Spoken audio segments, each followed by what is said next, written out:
Profetas y Reyes, capítulo 54, reproches contra la extorsión. Aún no se había terminado de construir la muralla de Jerusalén cuando se llamó la atención de Nehemías a las desafortunadas condiciones en que vivían las clases más pobres del pueblo. Con la intranquilidad que reinaba, los cautivos se habían descuidado en cierta medida. Además, debido a la conducta egoísta de algunos que habían regresado a Judea, la bendición del Señor no descansaba sobre su tierra y había escasez de cereal. A fin de obtener alimento para sus familias, los pobres se veían obligados a comprar a crédito y a precios exorbitantes. También estaban compelidos a tomar dinero prestado a interés de pagar los gravosos impuestos que les cobraban los reyes de Persia. Y para aumentar la angustia de los pobres, los más ricos de entre los judíos habían aprovechado aquella necesidad para enriquecerse. Por medio de Moisés, el Señor había ordenado a Israel que cada tercer año se recogiera un diezmo para beneficio de los pobres. Y además se había provisto ayuda con la suspensión de las labores agrícolas cada séptimo año, a fin de que mientras la tierra quedara en barbrecho, los que produjesen espontáneamente fuera dejado para los más pobres. La fidelidad en dedicar estas ofrendas al alivio de los pobres y a otros usos benévolos había contribuido a recordar al pueblo la verdad de que Dios es el dueño de todo y le brindaba la oportunidad de ser intermediarios de sus bendiciones. Dios quería que los israelitas recibieran una preparación de desarraigarse del egoísmo y diera amplitud y nobleza a su carácter. Dios había dado también esas instrucciones mediante Moisés. Cuando prestes dinero a uno de mi pueblo, al pobre que está contigo, no te portarás con él como usurero. No exigirás a tu hermano interés por el dinero, ni por los comestibles, ni por cosa alguna de la que se suele exigir interés. También había dicho: cuando haya algún pobre entre tus hermanos en alguna de tus ciudades, en la tierra que Jehová tu Dios te da, no endurecerás tu corazón ni le cerrarás tu mano a tu hermano pobre, sino que le abrirás tu mano liberalmente y le prestarás lo que en efecto necesite, pues nunca faltarán pobres en medio de la tierra. Por eso yo te mando: abrirás tu mano a tu hermano, al pobre y al menesteroso en tu tierra. Después que los desterrados regresaron a Babilonia, hubo ocasiones en que los judíos adinerados actuaron en forma directamente contraria a estas órdenes. Cuando los pobres se habían visto obligados a pedir dinero prestado para pagar su tributo al rey, los ricos se lo habían prestado, pero cobrándoles un interés elevado. Hipotecando las tierras de los pobres, habían reducido gradualmente a los infortunados deudores a la más profunda miseria. Muchos habían tenido que vender en servidumbre a sus hijos e hijas, y no parecía haber para ellos esperanza de mejorar su condición, ni medio de redimir a sus hijos ni sus tierras, y solo veían ante ellos la perspectiva de una angustia cada vez peor, necesidad perpetua y esclavitud. Eran, sin embargo, de la misma nación, hijos del mismo pacto de sus hermanos más favorecidos. Al fin, el pueblo presentó su situación a Nehemías. Ahora bien, le explicó: nosotros y nuestros hermanos somos de una misma carne, y nuestros hijos son como sus hijos. Sin embargo, nosotros tuvimos que entregar a nuestros hijos y nuestras hijas a servidumbre, y algunas de nuestras hijas son ya esclavas, y no podemos rescatarla porque nuestras tierras y nuestras viñas son de otro. Al imponerse Nehemías de esta cruel opresión, su alma se llenó de indignación. Cuando oí su clamor a estas palabras, me enojé mucho. Vio que para quebrantar la opresiva costumbre de la extorsión, debía asumir una actitud decidida por la justicia. Con la energía y la determinación que lo caracterizaban, se puso a trabajar para aliviar a sus hermanos. El hecho de que los opresores eran hombres de fortuna, cuyo apoyo se necesitaba mucho en la obra de restaurar la ciudad, no influyó ni por un momento en Nehemías. Reprendió valientemente a los nobles gobernantes y después de convocar al pueblo a una gran asamblea, les presentó los requerimientos de Dios sobre el caso. Les recordó acontecimientos que habían sucedido durante el reinado de Acaz. Repitió el mensaje que Dios había enviado entonces a Israel para reprender su crueldad y opresión. A causa de su idolatría, los hijos de Judá habían sido entregados en manos de sus hermanos aún más idólatras, el pueblo de Israel. Este último había saciado su enemistad, matando en batalla a miles de los hombres de Judá, y se había apoderado de todas las mujeres y los niños con la intención de usarlos como esclavos o de venderlos como tales a los paganos. Debido a los pecados de Judá, el Señor no había intervenido para evitar la batalla, pero por el profeta Obed reprendió al cruel designio del ejército victorioso, diciendo: «Habéis determinado sujetar a vosotros a Judá y a Jerusalén como siervos y siervas, pero no habéis pecado vosotros contra Jehová, vuestro Dios». Obed advirtió al pueblo de Israel que la ira de Jehová se había encendido contra ellos y que en su conducta injusta y opresiva atraería sobre ellos los juicios de Dios. Al oír estas palabras, los hombres armados dejaron a sus cautivos y los despojos delante de los príncipes de toda la congregación.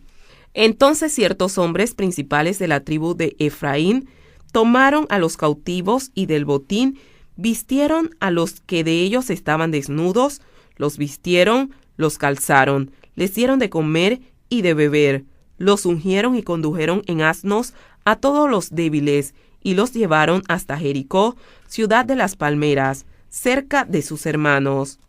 Nehemías y otros habían redimido a ciertos judíos que habían sido vendidos a los paganos, y puso ahora esta conducta en contraste con la de aquellos que por amor a las ganancias terrenales estaban esclavizando a sus hermanos. Dijo: «No es bueno lo que hacéis. ¿No deberíais andar en el temor de nuestro Dios para no ser objeto de burla de las naciones enemigas nuestras?» Nehemías les explicó que por el hecho de que el rey Persia lo había investido de autoridad, él mismo podría haber exigido grandes contribuciones para su beneficio personal, pero en vez de obrar así, no había recibido ni siquiera lo que le pertenecía con justicia, sino que había dado con generosidad a fin de aliviar de su necesidad a los pobres. Instó a los gobernadores judíos culpables de extorsión a renunciar a este inicuo proceder, devolver las tierras de los pobres, así como el interés del dinero que les había exigido, y a prestar lo necesario sin garantía ni usura. Estas palabras fueron pronunciadas en presencia de toda la congregación. Si los gobernadores hubieran querido justificarse, tenían oportunidad de hacerlo, pero no ofrecieron excusa alguna. Declararon: «Lo devolveremos y nada les demandaremos. Haremos así como tú dices». Oyendo esto, Nehemías, en presencia de los sacerdotes, los juramentó que harían conforme a esto. Y respondió toda la congregación: «Amén», y alabaron a Jehová. Y el pueblo hizo conforme a esto. Este relato enseña una lección importante. Raíz de todos los males es el amor al dinero. En esta generación el deseo de ganancias es la pasión absorbente. Con frecuencia, las riquezas se obtienen por fraude. Multitudes están luchando con la pobreza, obligadas a trabajar arduamente por un salario ínfimo que no suple siquiera las necesidades primordiales de la vida. El trabajo y las privaciones sin esperanza de una vida mejor hacen muy pesada la carga. Agotados y oprimidos, los pobres no saben dónde buscar alivio. Y todo esto para que los ricos puedan sufragar su extravagancia o satisfacer su deseo de acumular más riquezas. El amor al dinero y a la ostentación han hecho de este mundo una cueva de ladrones.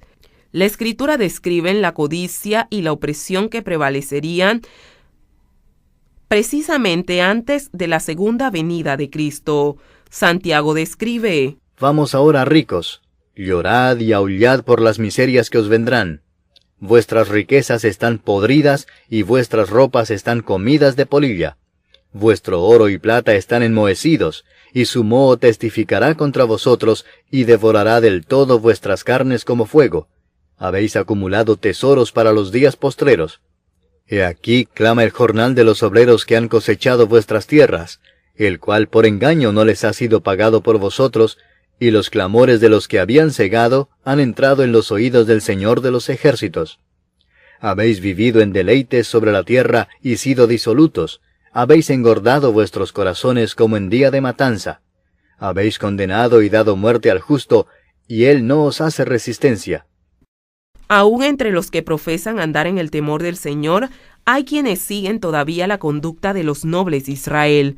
Por el hecho que pueden hacerlo, exigen más de lo justo, y se vuelven así opresores, y porque hay avaricia y traición en la vida de los que llevan el nombre de Cristo, porque la Iglesia conserva en sus libros los nombres de aquellos que adquirieron sus posesiones mediante injusticias, se desprecia la religión de Cristo. El despilfarro, las ganancias excesivas y la extorsión están corrompiendo la fe de muchos y destruyendo su espiritualidad. La Iglesia es en gran medida responsable de los pecados cometidos por sus miembros. Presta su apoyo al mal si no alza la voz contra él. Las costumbres del mundo no constituyen el criterio que debe seguir el cristiano. Este último no ha de imitar a aquel en sus prácticas injustas, en su codicia, ni en sus extorsiones. Todo acto injusto contra un semejante es una violación de la regla de oro. Todo perjuicio ocasionado a los hijos de Dios se hace contra Cristo mismo en la persona de sus santos.